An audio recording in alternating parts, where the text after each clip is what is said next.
Hyvää huomenta ja Jumalan rauhaa, sisaret ja veljet.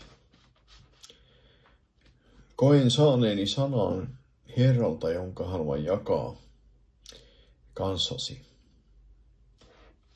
Me eletään todella haastavia ja vaikeita aikoja. On sota, on nälänhätä ja on kaikenlaista huonoa, mitä tapahtuu meidän maailmassamme. Ei ole väliä, onko se Euroopassa tai Aasiassa tai Amerikassa, missä vaan. Niin on myrskyä ja paljon kärsimystä.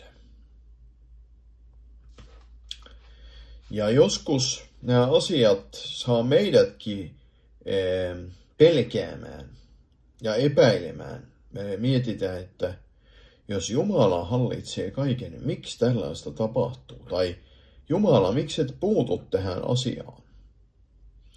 Ja joskus jopa kysytään omalta kohdaltamme, että onko Jumala todella minut kutsunut? Ja jos hän on kutsunut, miksi koen olevani näin yksin? Koen niin kuin taivas on kiinni. Rukous ei nouse kattoa korkeammalle. Mutta mä haluan lukea, ennen kuin jatketaan, ensimmäisestä Timoteuskirjeestä luvusta 4 ja jakeet 1 ja 2. Henki sanoo selvästi, että viimeisinä aikoina jotkut luopuvat uskosta ja seuraavat eksyttäviä henkiä ja riivaajien oppeja, tekopyhien valehtelijoiden vaikutuksesta, joiden oma tunto on merkitty poltin raudalla.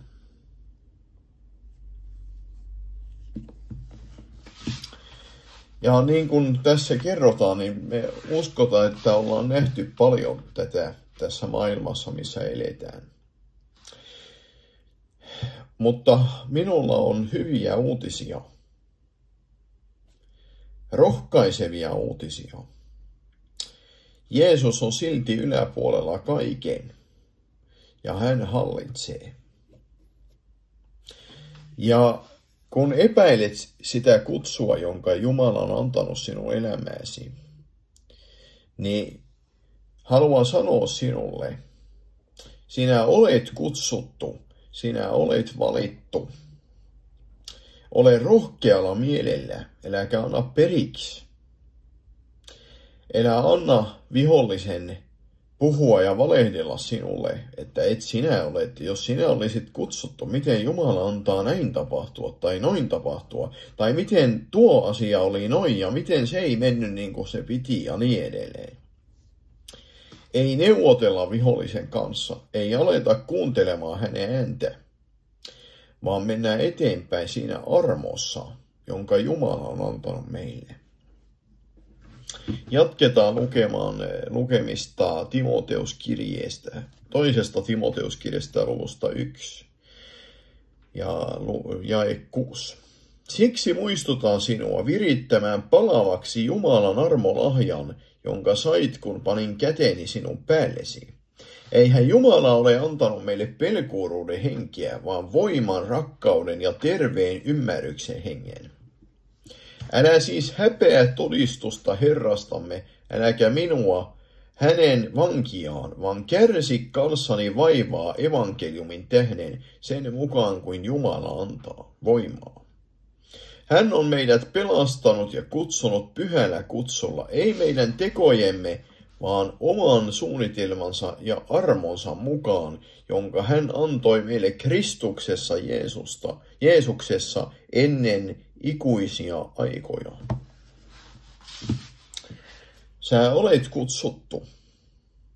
Ja on aika, että sä Jeesuksen nimessä suoristat selkäsi ja sanot, että se aika, kun kuuntelin vihollisen ääntä, on ohi.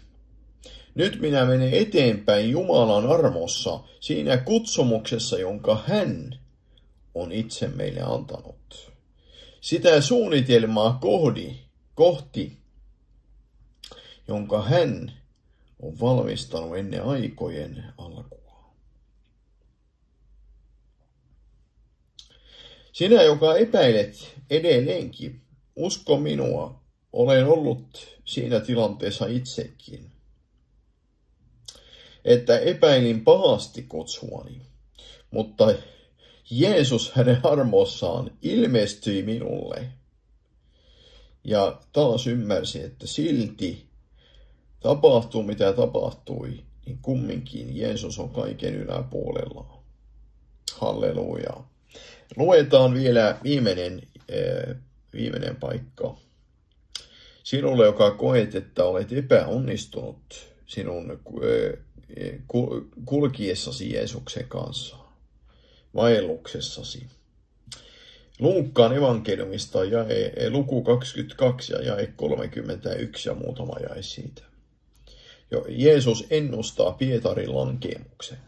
Simon, Simon, saatana on tavoitellut teitä valtaansa seuloakseen teitä niin kuin viljaa.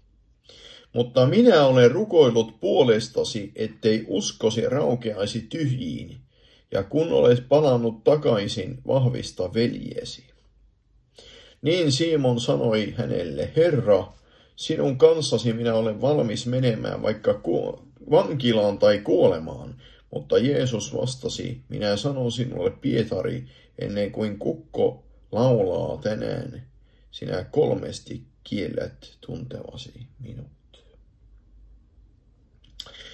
Ja huomaa nämä sanat, mitä Jeesus sanoo. Hän sanoo näin, että kun palaajat takaisin, vahvista veljesi. Mitä tarkoitti, kun palaajat takaisin, vahvista veljesi? Se tarkoitti, että kun teet parannuksen, tulet takaisin. Siis se, mitä tapahtui Simon Pietarille, hän koki itsensä niin epäonnistuneeksi, kun hän kielsi mestarinsa. Ehkä sinä olet kokenut itsesi epäonnistuneeksi ja olet sanonut, en minä Herra, mä en pysty. Mä oon tehnyt liian paljon virheitä. Mutta välillä meidät viedään hiljaiselle paikalle, ystävää. Me ei kuulla Jumalan ääntä ja me ei nähdä mitään erikoista tapahtumaa, kun me rukoillaan. Mutta haluan kertoa sinulle, se hiljainen paikka on se paikka, jossa Jumala tekee työtä meidän sydämessämme ja muokkaa meidän sydämen maailmaa. Ottaa pois sieltä asioita, mitkä ei kuulu meille ja muovaa meitä valmiiksi siihen tehtävään, siihen suunnitelmaan, joka hänellä on meille. Hän haluaa tehdä meidät niin riippuvaiseksi hänestä, että me vaan sanotaan, Herra, tapahtukoon sinun tahtosi. Hän haluaa niin, että meillä on niin nöyrä sydän, että me sanotaan, Herra, anna sinun tahtosi tapahtua, sinun valtakuntasi tulla. Herra, ilman sinua minä en mitään pysty tehdä. Ja kun sinä olet, sinulla on se murtunut sydän ja särkynyt mieli, niin silloin sinä olet lähellä sitä läpimurtoa, jonka Jumala on valmistanut sinulle. Olen itse käynyt kaiken tämän läpi. Joten ole rohkealla mielellä, ystäväni, sisareni, veljeni. Älä anna periksi. Älä suunnittele jättää Herraamme Jeesusta Kristusta, vaan seuraa häntä vielä enemmän kuin eilen. Ja anna koko sydämesi hänelle. Tulet näkemään hänen armonsa vielä vahvemmalla tavalla elämäsi kautta. Käymme rukoukseen.